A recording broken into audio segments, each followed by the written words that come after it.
That's me, your boy Eddie Wong. Check it, 11 years old and moving from DC to Orlando.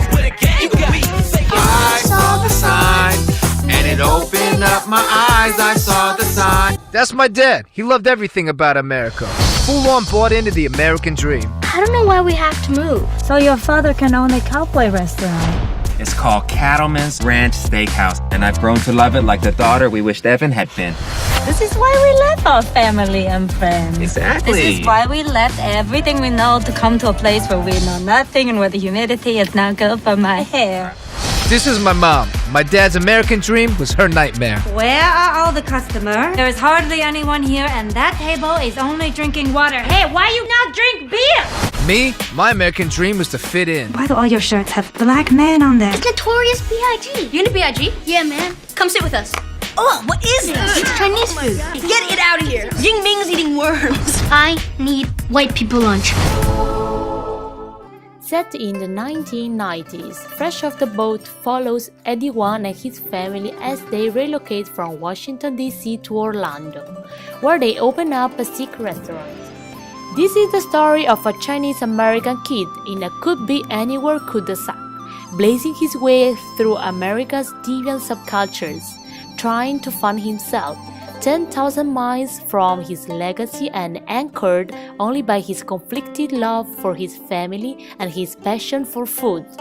Although there have been grumblings that it is not a faithful adaptation of the book, the show still works very well.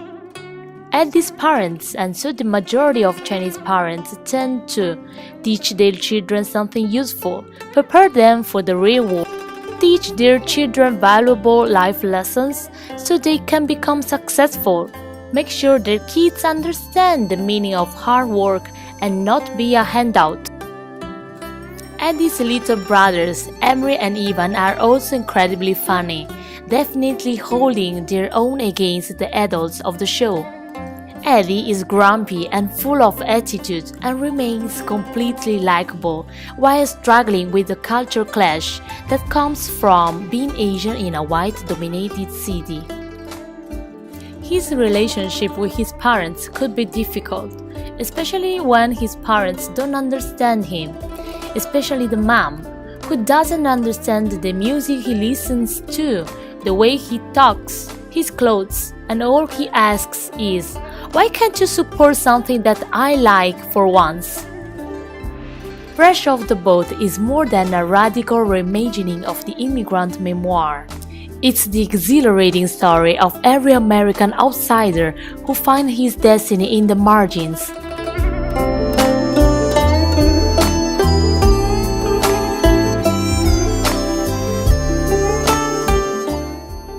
One episode which is completely different from the book and softer, in my opinion, is when Mrs. Parker from Child Services comes to investigate possible parental neglect in the home. Actually, in the book, both parents would hit them, the mom more under control. She'd use kitchen utensils or beauty products, while the dad would use all kinds of things, belts, whips, whatever he could get his hands on, what would walk the line between really beating and disabling them. He was smart. He never hit them in the face, on the arms. Eddie writes about physical and mental abuse. In the book, Emery went to school with bad cuts on his face. Teachers saw his small face and called the police. Eddie made eye contact and gave him a look like everything's okay. Whatever he had to do or say to hide what was going on at home, he did. When the cops came to their house, Eddie asked to talk to them in private about his mom, as he figured out that by asking to talk to them in private about his mom, they'd think he'd give them the real story. He told them to come with him to the dining room, where they sat down, leaving the mom outside, and he told them, "Look, I really don't like my parents." But really, who does like their parents? I'm sure you guys can tell, Emery is a bit goofy, and last night he fell down the stairs. I told my mom not to let him go to school, but she sent him anyway, because she never thought anyone would think it was from anything but a fall.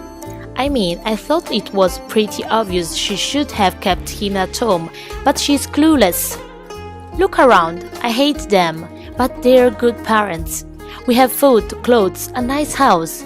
We're clean, we have a dog. There's really nothing a kid needs that we don't have. Do you see anything wrong? He defended his parents to the police. He said that he didn't want to defend them, but he did, because it was the right thing to do for his brothers, Ivan and Emery, who still need their parents. Through this real story, we can see how mature Eddie was at 11 and how close the brothers are. In fact, he said if one of them got stuck, the others would always be there for him. Eddie and his brothers are examples of second-generation Chinese, and no matter what, they are never going to leave their heritage behind. Immigrants are everywhere, their children, the second-generation immigrants, are growing up in countries different from those of their parents. They are studying or working in these countries, dealing with different social problems, and trying at the same time to be connected to their culture of origin. It's a comedy series about the second-generation immigrants, ABC, American-born Chinese. Based on the memoir of celebrity chef Eddie Wong. You're the one at the bottom now. No, I'm not. Yeah, you are. It's my turn. Your son unleashed a stream of obscenities that I've never heard before. And I grew up in Boston. The story of one family's search for the American dream. Us coming to this new place is going to make us all stronger. If you try to suspend our son, we will sue everyone in this school. Excuse me? It's the American way, right? You know about that? Fresh off the boat. Oh, I have a coupon for you. It's yes. a restaurant called Cattleman's Ranch. Special. You get a free onion blossom with the purchase of any entree, but you have to buy a drink.